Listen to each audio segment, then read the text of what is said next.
C'est la journée mondiale des éboueurs aujourd'hui. Il y a toute une campagne là, qui est orchestrée par le comité paritaire des éboueurs. C'est même l'humoriste Tommy Néron qui en a fait la vidéo promotionnelle. T'sais, on va se mettre dans le ton. J'achète de te dire, maudit que j'aimerais ça être à la place des éboueurs. Les longues journées, le soleil qui tape, puis l'odeur. Le rêve, non? Peu de gens savent ça, mais 85% des déchets de Montréal sont ramassés par des entreprises privées. Ça, c'est 2000 travailleurs qui sont vulnérables à la pression de faire du travail au noir. Puis c'est là que le comité paritaire arrive à la rescousse! Tabarnouche, le budget, les effets spéciaux, wow! Le comité paritaire, c'est ceux qui s'assurent que les droits des éboueurs soient respectés et d'assurer que toutes les entreprises du secteur soient conformes et jouent avec les mêmes règles du jeu. Puis pour faire ça, ils ont besoin de meilleurs outils. Et nous, on invite le porte-étendard qui a fait avancer la cause des éboueurs, Simon Paré-Poupard. On le connaît, entre autres, pour Ordure, Journal d'un vidangeur, un livre qui a fait fureur. Et les sociologues des poubelles, c'est comme ça qu'on le dit. Merci d'avoir accepté l'invitation. Un plaisir. Bon, est-ce que la condition de travail, justement, s'améliore? Tommy Néron, dans ce message-là, nous parle justement d'un travail qui reste à faire. Vous en êtes où avec ça, les conditions de travail? C'est quand même particulier parce que moi, je défends quand même l'idée qu'on assume le risque. Et puis, c'est-à-dire, c'est un milieu où, en plus d'assumer, je crois que les collègues aiment ça, aiment le risque. Moi, je donne l'exemple, là, lorsqu'on fait du sport, puis il y en a beaucoup qui, en plus, surtout aux États-Unis, en plus, on voit la montée du sport des combats ultimes, le UFC, puis on a vu en plus avec ce qui s'est passé à la fête de M. Trump. Le sport extrême, de manière générale, depuis plusieurs années, les ultramarathons, les Red Bull en bas de la falaise. Moi, j'ai l'impression que le profil de personnes avec qui je travaille assume le risque. C'est-à-dire, il faut qu'il soit rétribué en échange, mais l'approche qui est celle de contrôler les conditions, et surtout les travailleurs, c'est quelque chose, je pense, qui ne plaît pas au milieu. C'est-à-dire, par exemple, de forcer l'utilisation de capes d'acier si une personne doit courir vers 25 km. C'est un peu comme si quelqu'un court un demi-marathon, on va pas lui mettre des capes d'acier. Alors moi, j'aime beaucoup la logique des coops de travail là-dessus, c'est-à-dire on va définir ensemble quel est le risque, parce que la plupart du temps, le risque, c'est les citoyens qui le font encourir, beaucoup plus que les travailleurs qui le font pour eux-mêmes. C'est-à-dire, j'ai bien beau mettre des gants, si quelqu'un met un couteau dans un sac, gants ou pas gants, c'est fini. Ça passe à travers. Ouais. Mais ça, cette sensibilisation-là des déchets, on en parle depuis que tu as sorti ton livre. Au fait, c'est comme si ça nous a ouvert les yeux sur cette réalité. Est-ce que tu trouves que depuis l'apparition du livre, ça a changé quelque chose?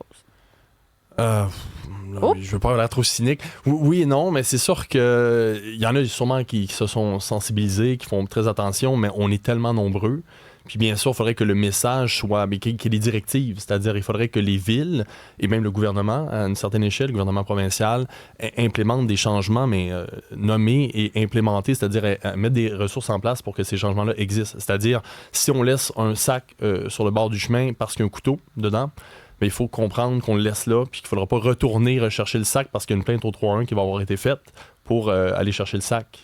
Ça donne l'impression que c'est le vidangeur qui est fautif et pas le citoyen ou la citoyenne. Puis c'est délicat parce qu'à ce moment-là, il faut essayer de voir qu'est-ce qui est dans les sacs. Puis là, présentement, on essaie de mettre des bacs partout. Puis les bacs, en soi, c'est quand même une disparition organisée de tout. C'est-à-dire, une fois qu'on a un bac à ordures, un gros bac noir, il y a 10 à 12% d'huile à moteur qui disparaît chaque année. C'est la SOGU qui m'a dit, la directrice de la Société des huiles usées, c'est-à-dire on paye un éco-frais. Je l'ai dit à la dame, c'est nous, là. C'est dans les camions. Les gens jettent l'huile c'est super facile dans un bac. Jettent tout. Il y a des campagnes de sensibilisation là-dessus, des drills dans le bac de recyclage, je pense. Mais c'est comme des trucs qui sont un peu incohérents, mais comme tu dis, ça disparaît. Donc forcément, une fois que c'est là-dedans, c'est comme ni vu ni connu. Il n'y a pas d'incitatif au bon geste, mais énormément de laisser faire pour le mauvais geste. On réprimande plus qu'autre chose, c'est ça? Réprimande le travailleur surtout. Là. Est-ce que, parce que tu parles de ces comportements-là, est-ce que, tu sais, je suis peut-être pas un gros benchmark international, là, mais est-ce que les Québécois, on est comme bons avec nos poubelles? Non. Non, mais si tu compares ça aux Américains ou aux Français? Aux Américains, oui, parce qu'en fait, on a un peu leur système. C'est-à-dire, le moment où la Chine a décidé de fermer leurs portes à nos matières recyclables, la Floride, entre autres, a cessé la collecte dans certains secteurs des matières recyclables.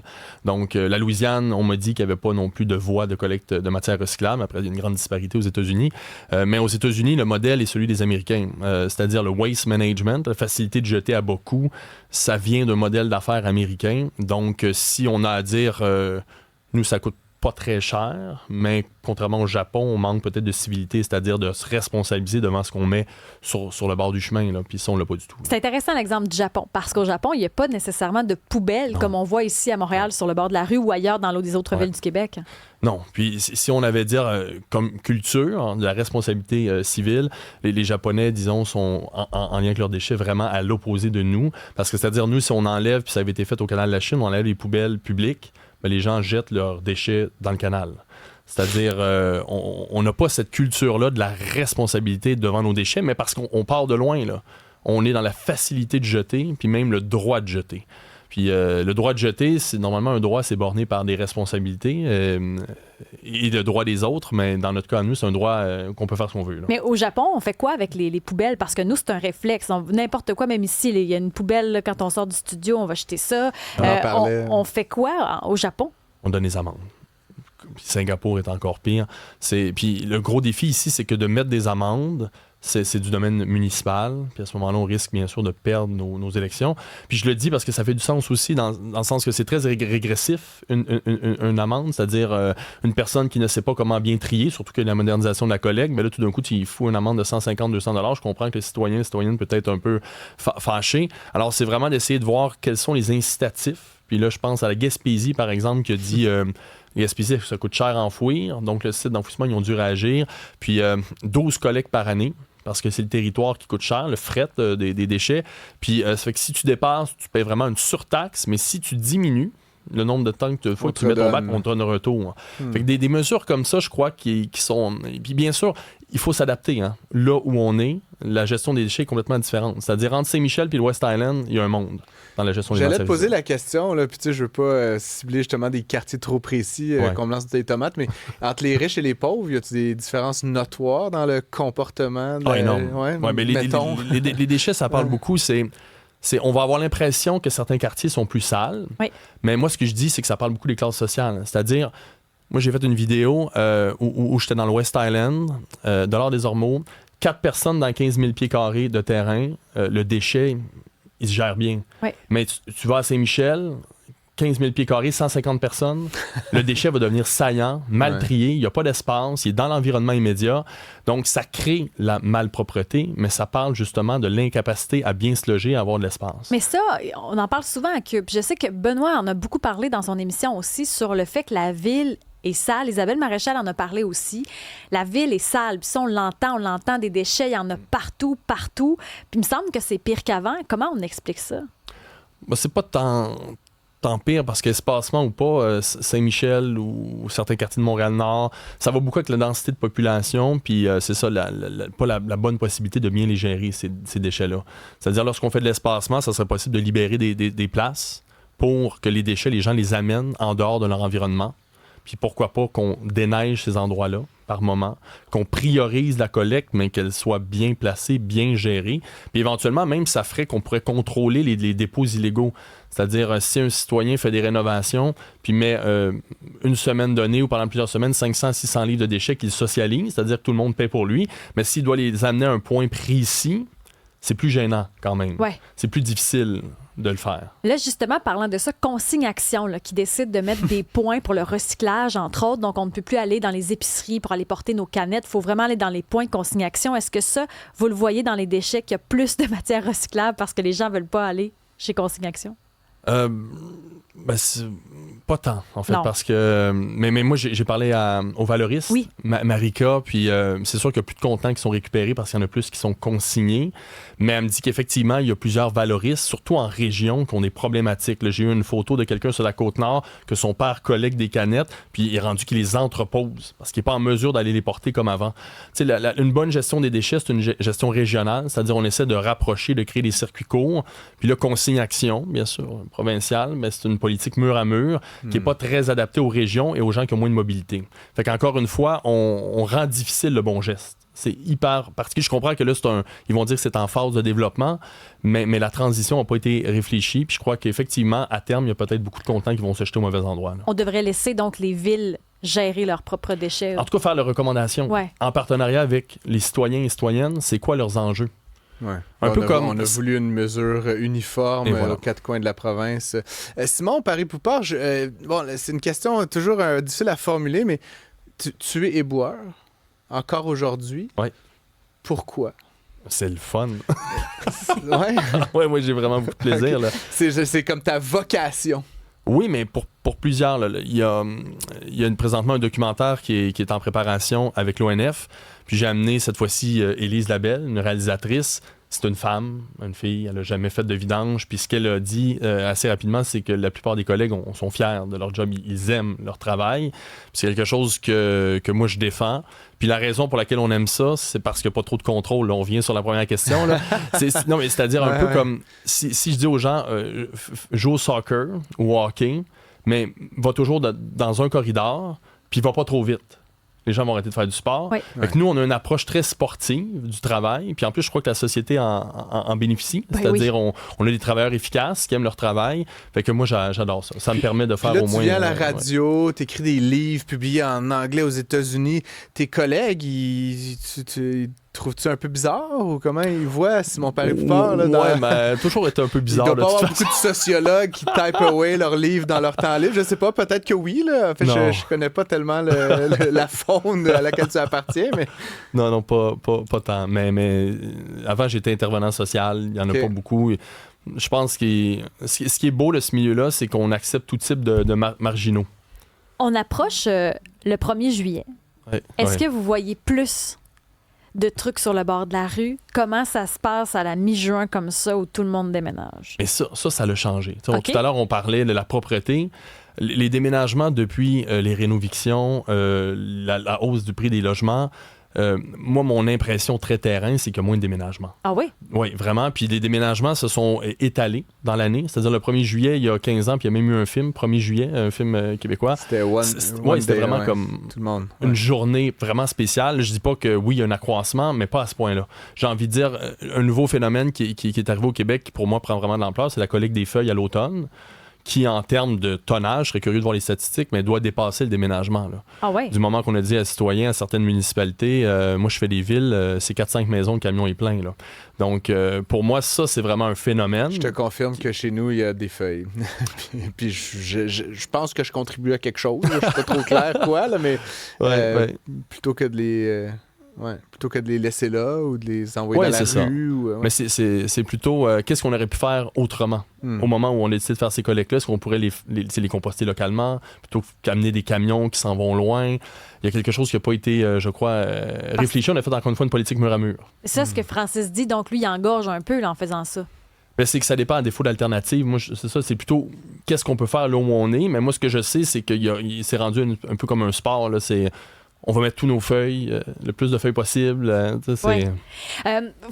Francis l'a effleuré un peu, mais ton livre Ordures est disponible maintenant aux États-Unis. Il va être traduit dans plusieurs langues, en Asie, en Europe. Il y a même une pièce de théâtre à la Bordée qui va être présentée l'an prochain, en mars 2027.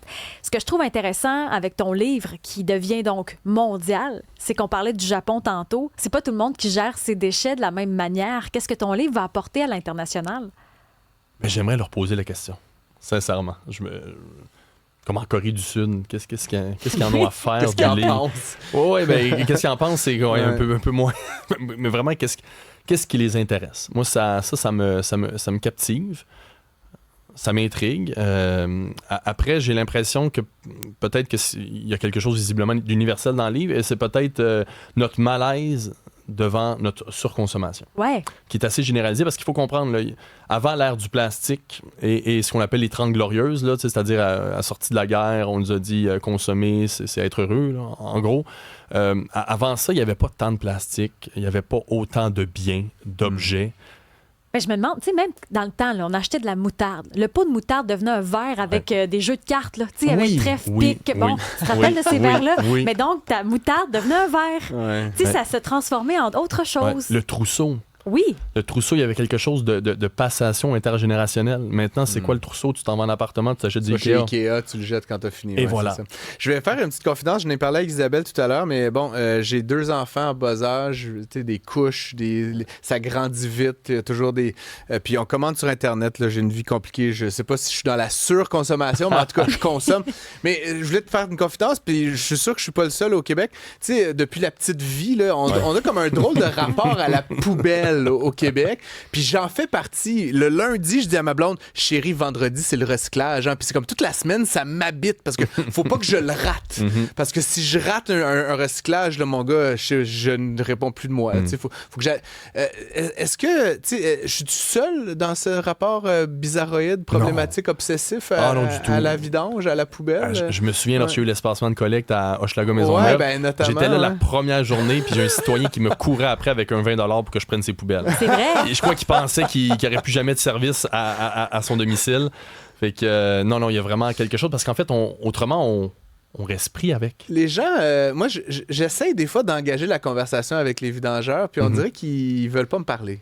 Ah ouais? Je sais pas pourquoi. T'es dans quel coin? Dans le quartier de ceux qui aiment pas le bruit. Non, mais je sais pas. Est-ce que tu jases des fois avec les gens? Tu sais, j'imagine que vous êtes en mouvement, ça va vite, etc. Mais tu sais, tu reconnais-tu des gens? Tu repasses aux mêmes adresses? Oui. C'est quoi la relation que vous avez avec finalement les bénéficiaires, les citoyens que vous servez? Ouais. Ben, c'est un sentiment mélangé parce que, bien sûr, on a toujours peur là, de ce qu'on appelle la violence symbolique, là, c'est-à-dire de se faire un peu traiter de haut. Fait que il y a eu ça pendant un temps, fait que puis souvent le citoyen allait nous aborder pour une plainte ou une critique. Donc à un certain moment, effectivement, on ignorait parce qu'effectivement c'est une perte de temps. Puis lorsqu'une personne nous interpelle dans l'espace public, puis on le sait en voiture là, c'est rare qu'il s'en retire quelque chose de très positif. Fait que vraiment on était plutôt dans ongoing, c'est-à-dire on avance puis on continue ce qu'on a à faire parce qu'on sait que c'est correct. Après, là, depuis le livre, effectivement, il y a beaucoup de gens qui je pense qui sont très courtois, gentils, puis qui établissent une relation. Bon. Ben même pour vrai, ouais. dans la gestion des déchets, honnêtement, le fait de se dire, OK, mais si je jette mon verre cassé dans mon sac blanc, ça se peut qu'il y ait quelqu'un qui se coupe la main. Voilà. J'avoue que moi, ça, j'ai pas pensé. On dirait qu'on met n'importe quoi là-dedans, voilà. on le met dans le gros bac. Puis c'est comme si le gros bac nous dédouane. Ouais. Comme dans les condos, t'as des chutes à déchets, tu le vois pas, ça casse, floc. Ouais, effectivement. Est-ce que ça vous arrive d'être blessé justement sur vos lieux de travail, peut-être pas vous, vos collègues, par rapport à des poubelles justement qui ont été mal jetées? Oui, quand même assez. Mais c'est ça, quand je dis le risque, c'est beaucoup les citoyens et citoyennes, les véhicules qui suivent de trop près. Fait que c'est ça qui serait à revoir. Normalement, là, les contenants et les devis sont négociés que les contenants sont exempts de liquide. C'est-à-dire qu'il n'est pas censé avoir du jus de poubelle, parce que ceux qui créent le jus de poubelle, c'est les gens qui mettent le stock dedans. Puis le compost, je comprends, là, mais c'est-à-dire si tu mets des batteries alcalines, des piles au lithium et des matières putricibles, tu as du jus de poubelle et en plus des caca de chien, tu as dans ta poubelle un mix qui est toxique pour ton environnement immédiat. Donc, en plus de la sécurité du travailleur et de la travailleuse. Donc, il y a quelque chose à réfléchir dans notre relation de ce qu'on appelle le throw-away, de jeter, comme sans y réfléchir. Simon Paré-Poupard, merci. Ordure est disponible partout. Ça peut être un cadeau d'autre si vous vous faites inviter en fin de semaine pour souper, pour dîner. On te souhaite une belle journée. Il fait beau en plus aujourd'hui. J'ai mon merci. 20$, Isabelle, la prochaine fois que j'ai besoin. Non, mais c'est correct qu'on y réfléchisse tous ensemble, puis on collectionnera pas nos poubelles comme Timé, c'est promis. Merci, Simon. Plaisir, merci. Salut.